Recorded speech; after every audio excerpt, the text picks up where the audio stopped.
Well, a very good day to you, ladies and gentlemen. It's been such a long time since we had this conversation here with you, but I'm so glad that you've joined us once again for these political conversations. Well, remember, this is the Candid Talk, Kenya's most comprehensive political and public governance analysis show.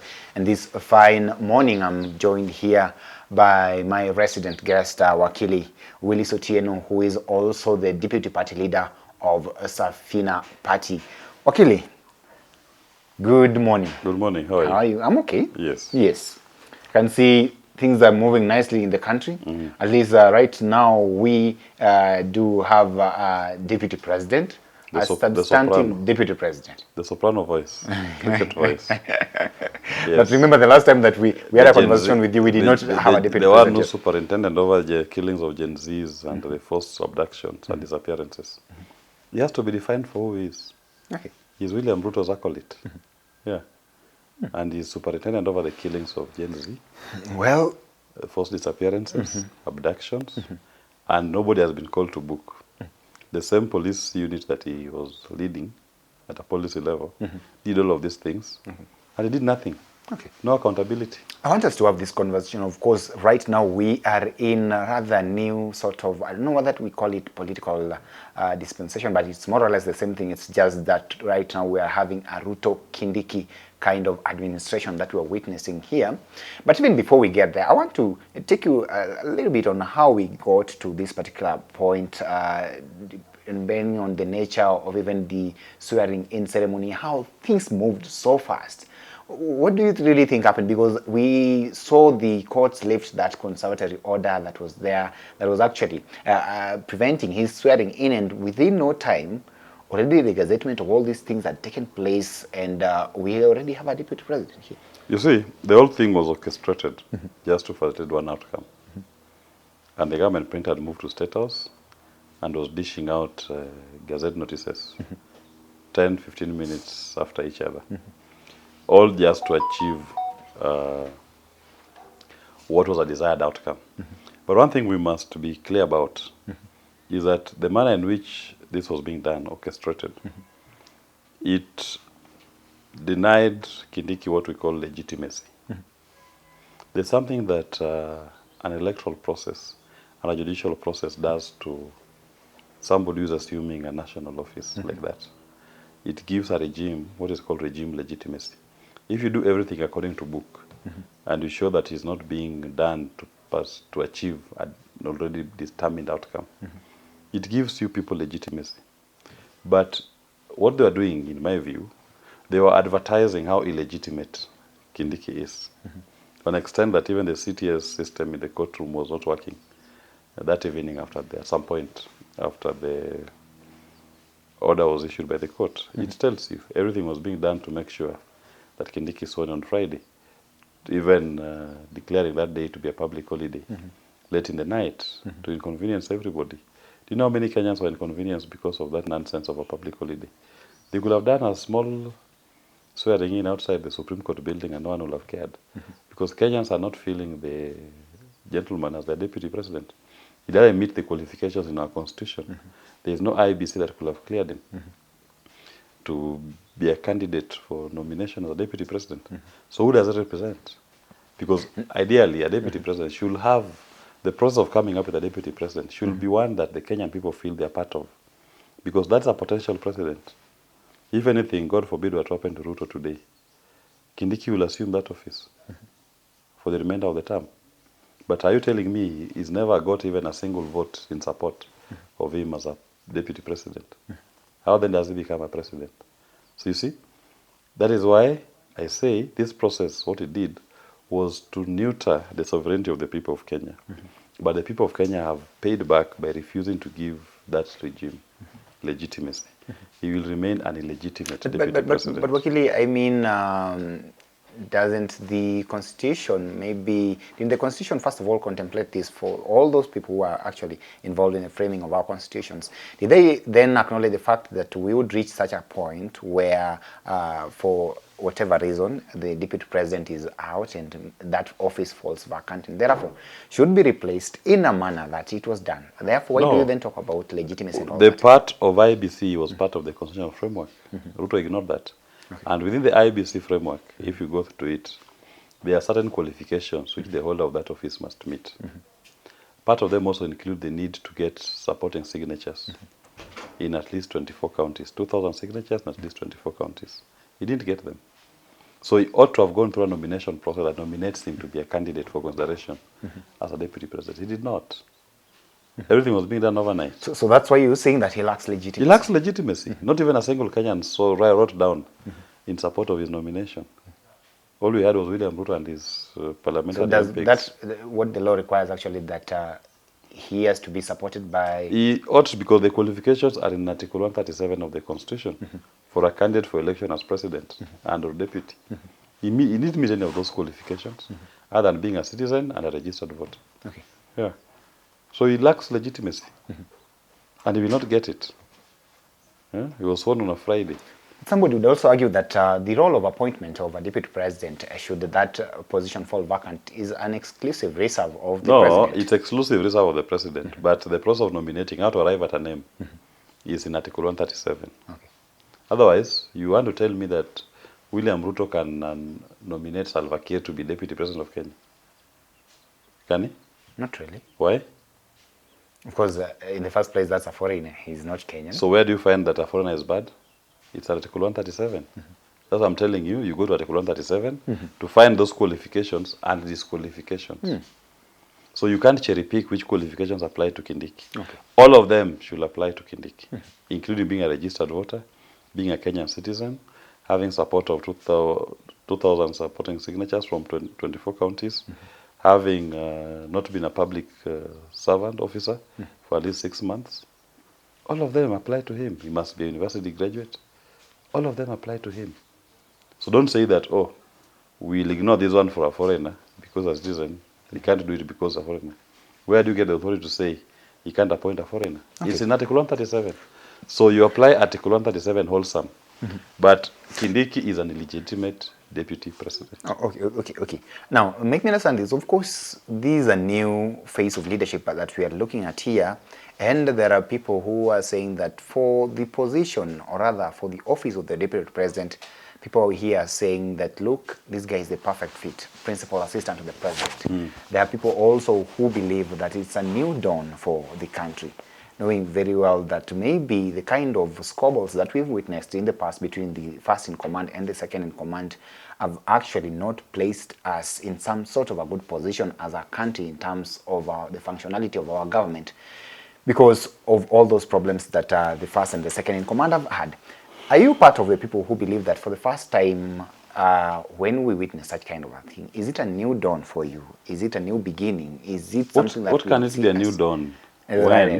When the person being elevated was the CS Interior, who was the CS when Gen Zs were killed, over 60 of them were killed, when many of our young people have been forcefully abducted and disappeared, and there's been no accountability mechanism for those. When we have a situation where police are now walking around in balaclavas, hooded headgear, abducting and shooting people. I mean, what is a new dawn? A new dawn will be something progressive. What is progressive about such a person becoming a deputy president when he's superintendent of all of these things? It can't be a new dawn. It can only be in retrogression in our governance. Because a new dawn will mean that we are now more advanced to new constitutional, new rights era. New rights era meaning that we are okay with our political rights. People are free to demonstrate. People are free to express themselves. They are free to express displeasure. And that now we take for granted our political rights. Now let's look at economic rights. That will be a new dawn, that we want every Kenyan to be able to live a life of dignity, decent life. That is not there. So it can't be a new dawn. It can only be more darkness. So with this combination, the problems that Kenyans people are facing have not been addressed. If you ask me today, what is the number one issue that is facing Kenyans? It's the cost of living, the economic situation in the country. We are talking about shift share that has failed. Patients who are on NHIF and were fully paid are not able to access healthcare services. We are talking about UHC health workers who've been on contract for 6 years, earning almost half salary. and they don't even have gratuity. They don't even have a pension system. Those are the people I should be focused about. They don't even have equipment to carry out their duties. I'm talking about university funding model. Many university students are not able to afford the cost of university education. You are talking about universities that are collapsing. Look at Eldoret Moi University. It's on its knees. And so are other universities. There's no new research that is being done. You are talking about farmers who are not able to get quality services or even prices for their produce. Sugarcane sector is collapsing. Coffee farmers are in a tad. So, what's the new dawn? It can't be a new dawn. The problems that we faced when Rigiji was there are the same problems we are facing with Kindiki is there. And what is he going to do to resolve them? The government is still borrowing odious debts. They are still going into the market to take illegal loans. That is taxed in advance. They are still promising to bring a new finance act next year in January. We've seen them already coming up with tax measures through the back door with many amendment bills, increasing taxes and levies. So what has changed? Okay. Nothing has changed. The forest is the same. It's just the monkey that have changed.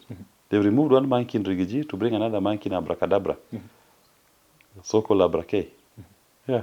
But okay, Wakili, we've been here with you, and of course, so many people have always argued that perhaps now the Deputy President, Professor Kithure-Kindiki, should have been held accountable for all those things that happened while he was actually the minister in charge of, or rather the cabinet secretary in charge of interior in this country, of course, the man who was in charge of the country's internal security. But then, appearing before the Senate back then, I remember him giving the explanation that he does not actually give the commands down there. For him, his work as the cabinet secretary is to work on the policy. So whatever happens, whatever the police does or do or fail to do whatsoever, actually lies with the National Police Service, and therefore should not actually be here affecting him. So what policy has he come up with ensuring accountability? Who does he expect to come up with a policy on accountability? I mean, that's the basic thing he should have done. We are simply saying you are the head. You're in charge of policy. Part of it, you should tell us the policy you have on accountability and what directions you've given to make sure that there's accountability for the killings, there's accountability for the disappearances, there's accountability for the abductions. He didn't do any of that. So what was he doing? It means he was okay with it. And he can't tell us here that he was not part of giving instructions. How many times did we see him going to address the press, talking about illegal demonstrations, so-called illegal demonstrations? Okay. What was he doing that time? Policy or issuing command? I mean, you can't have your cake and eat it. There's no cherry picking here. He was part of that system. And he gave many press conferences where he called the press outside the Rambe House to talk about instructions to police and tried to threaten us with a soprano voice that we cannot have demonstrations. He did it. Okay. These are not my words. These were his words. So Wakil, my question here would be, what is the significance of the relationship between the Deputy President and the President? Because we've had the President lament that he's been feeling lonely for the past 2 years. Maybe trying to say that, basically trying to hit back at now the former Deputy President, Rigathi Gachagua. We have also seen in the past the kind of relationship, especially in the last time, the kind of relationship that was there between Uhuru Kenyatta and William Ruto. And then now, William Ruto and Rigathi Gachagua. And then now we have Kithure-Kindiki. Why didn't Ruto tell us? How important is this relationship between them? Why didn't he say that he was lonely before Gachagua was removed? I wonder, but he He didn't should say have said that before. All I care, they're always together. Gachagua always parroting William Ruto's policies. And they will attend public rallies together. This is just gaslighting Kenyans. Okay? What work was he doing to the people of Kenya that Gachagua stopped? There's none. Gachagua was there with them launching G2G.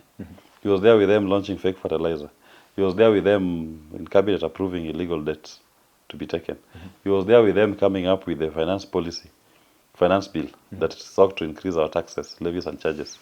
He was there echoing Ruto's words that if you don't support the bill, utapata barabara. So I mean, let's not also allow ourselves to be manipulated. This is gaslighting. Those people were together in everything. If they disagreed, it was personal. It was not about the people of Kenya. And there's no way you can fight over the goodwill, public good. You can only fight over personal things, not public good. Okay. Because if both of you are united in I want to serve the public, we want to do well for our people, How can that be a point of division? It can't be. But you only fight because all of you have your own personal interest, not the public good. Because public good is about a third party or third parties. So there's nothing like that. So you believe we got to where we got because of their own personal Interest, personal interest, nothing to do with the people of Kenya. Because every time they were causing pain to the people of Kenya, they were united. There's no day Gachagua ever said that I disassociate with the finance bill. There's no day Ruto ever said that Gachagua is supporting extrajudicial killings and I refuse it. No. So there's nothing about the people, it was about them. So do these personal differences definitely ultimately affect the functionality of the government of the day? It should not, and it cannot affect functionality of government. Yeah. Because they were all in cabinet meetings. I'm not aware of any failure to hold a cabinet meeting because they disagreed. Now that we can assume that there is some sort of a good maybe relationship between the two, do we then expect some sort of a good change? And that's why I'm ending by... There is no good change. I'm ending by getting back to my previous question. Is it a new dawn for the country? I've told you, the forest is the same, the monkeys have changed. But msitu ni ule ule. Tumbili ndio wamebadilika. Shift Share is still failing today, like it was failing last week. Okay. The university funding model is still failing today, like it was failing last week. UHC health workers are not still being treated fairly, like they are not treated fairly last week. So nothing has changed. The cost of living here is still high like it was last week. If anything, it's just increasing. It's becoming more and more unbearable. The state of unemployment amongst our young people is increasing every day. Just like it was last week, there are more unemployed Kenyans. There are still more unemployed Kenyans today. And it's increasing. The numbers are increasing. So you're talking of same monkeys, different forests? Yes. Well, ladies and gentlemen, that is what Wakili Willie Sotino here is saying. Maybe you have a different view, or rather, you'd like to support his view as well, but you're free to do the weighing in and tell us what you actually think. Do you think that perhaps the new phase of government with Ruto-Kindiki as the deputy president and of course William Ruto as the president means a new dawn for the country or otherwise? Definitely talk to us and we'll be more than glad to go through the comment section and sample some of them. Allow me to stop this conversation at this particular moment. But of course, if you're watching us now, definitely for the first time, definitely you have the chance to subscribe to our channel. And as you can see, we are here. If at all you want any construction materials, definitely the number is here, 0722999313. Definitely call that number for all your construction needs and you'll be sorted out. And if you're outside there and you also want to advertise and market with us, you are free to contact us through the number that is down there. Ladies and gentlemen, allow me to stop for now till we have this conversation again. Have yourself a lovely day. My name is Evans Okinyi.